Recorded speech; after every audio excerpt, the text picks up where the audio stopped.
Bonjour, bienvenue dans les laboratoires de l'Institut Maurice Lamontagne. Je m'appelle Gauthier Cervelot et je suis biologiste pour le ministère Pêche et Océan Canada.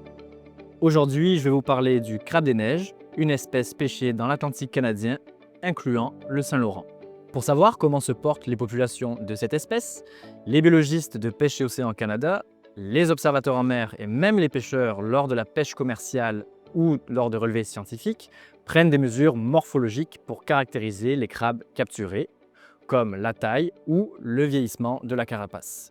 Je vais donc vous faire une démonstration pour réaliser ces mesures adéquatement et reconnaître les différents stades de maturité du crabe des neiges. Pour bien reconnaître le crabe des neiges, il faut savoir qu'il existe plusieurs espèces de crabes qui partagent le même habitat et qui peuvent se retrouver dans les captures. Par exemple, le crabe épineux se distingue facilement par sa carapace et ses pattes qui sont couvertes d'épines saillantes. Il est aussi possible de retrouver deux autres espèces de crabes appelées ias. Ils sont reconnaissables par la forme de leurs pattes qui est plutôt fine et cylindrique, mais aussi la forme de leur carapace qui est plus longue que large. Contrairement au crabe ias, le crabe des neiges possède des pattes et une carapace qui sont plus aplaties dorso-ventralement. Il possède aussi des petites épines sur sa carapace et ses pattes. Le crabe des neiges est un crustacé. Il va donc renouveler sa carapace pour grandir. Il va effectuer des mues successives et atteindre une mue dite terminale. Contrairement au homard, sa croissance va s'arrêter. Cette particularité biologique est cruciale pour comprendre les différentes mesures que l'on va réaliser par la suite. La première étape lors d'une capture de crabe des neiges est d'identifier le sexe de l'individu. Chez les mâles, on peut retrouver un abdomen plus étroit et rectangulaire, tandis que chez les femelles, l'abdomen est plus large et ovale. Une fois que le sexe est identifié, il faut mesurer la largeur de la carapace, chez les mâles et chez les femelles, à l'aide d'un vernier. Chez les mâles, nous allons aussi mesurer la hauteur de la pince, tandis que chez les femelles, nous allons les distinguer selon leurs différents stades de maturité que je vais expliquer un peu plus tard. Pour mesurer adéquatement les crabes des neiges, on va d'abord calibrer le vernier.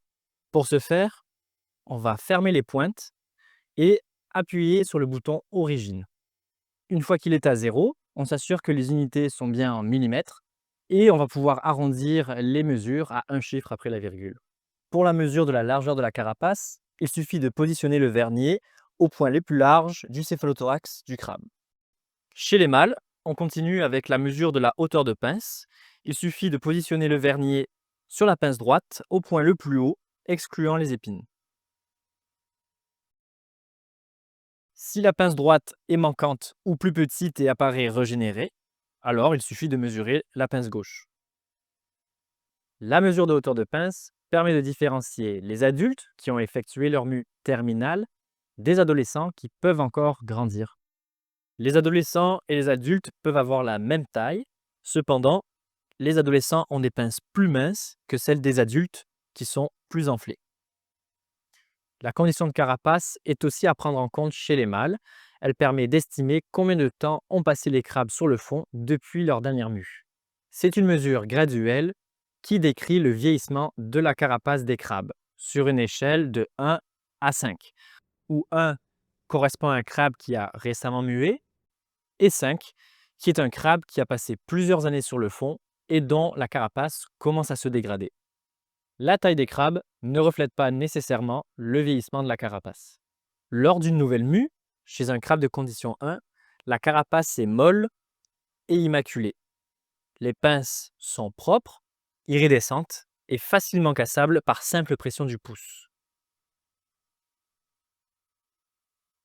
La carapace est de couleur blanc-rose sur la face ventrale et elle est exempte de cicatrices ou d'organismes qui peuvent y vivre dessus. Chez les crabes de condition 2, la carapace est dure et immaculée. Les pinces sont propres, iridescentes et dures. Ventralement, la carapace est blanc-rose ou crème. Et les cicatrices sont absentes ou faiblement visibles et les organismes sont très rarement présents. Chez les crabes de condition 3, La carapace est dure et des cicatrices peuvent commencer à apparaître, ainsi que des organismes qui peuvent s'y fixer. Ventralement, la carapace devient jaune à brunâtre. Les pinces sont dures, plus ou moins iridescentes, et les épines commencent à être usées. Chez les crabes de condition 4, la carapace devient jaune-brune, n'est plus iridescente, de nombreuses cicatrices sont présentes et des organismes de plus grande taille se sont développés. Les pinces sont toujours dures, mais les épines apparaissent usées, tout comme le bout des pinces. Ventralement, la carapace est de couleur jaune-brune et les taches noires sont présentes. Chez les crabes de condition 5, la carapace commence à se décalcifier. De nombreux organismes ont colonisé la carapace qui est devenue toute molle. Les pinces deviennent usées et peuvent apparaître brunes ou noires. Ventralement, la carapace est jaune-brune. De nombreuses cicatrices sont présentes, tout comme des taches noires. Globalement, un crabe de condition 5 apparaît très sale. Chez les femelles, on mesure aussi la largeur de la carapace. On vient prendre la mesure de la largeur au point le plus large du céphalothorax, comme ceci. En revanche, chez les femelles, on ne prend pas la hauteur de pince ni la condition de carapace. On les distingue selon leur stade de maturité. Chez les femelles immatures, le plastron ventral n'est pas bombé et ne recouvre pas la totalité de l'abdomen. Chez les femelles matures, on distingue les femelles primipares qui réalisent leur première portée d'œufs. La couleur de la carapace apparaît translucide, blanc crème et rosé. Pour la récolte de spermatèques, on choisit les femelles primipares sans cicatrices causées par la reproduction sur les pattes. Et les femelles multipares, qui sont des femelles qui ont effectué plusieurs pontes, ont une carapace qui apparaît plus usée, jaune brunâtre, avec des traces de cicatrices sur les pattes liées à la reproduction. Chez les femelles matures, 2 critères supplémentaires au sujet des œufs sont à noter. Si la masse d'œuf remplit la totalité de la cavité comme ici, on dit que la portée est complète. S'il manque une portion de la masse d'œuf, on dit que la portée est incomplète. Finalement, la couleur des œufs est à noter par catégorie. Catégorie 1, les œufs sont orange clair et brillants. Catégorie 2, les œufs sont orange foncé et commencent à brunir. Catégorie 3, les œufs sont noirs.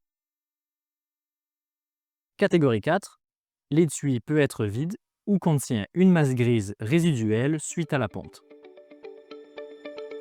Voici ce qui termine notre formation. Je vous souhaite un bon échantillonnage.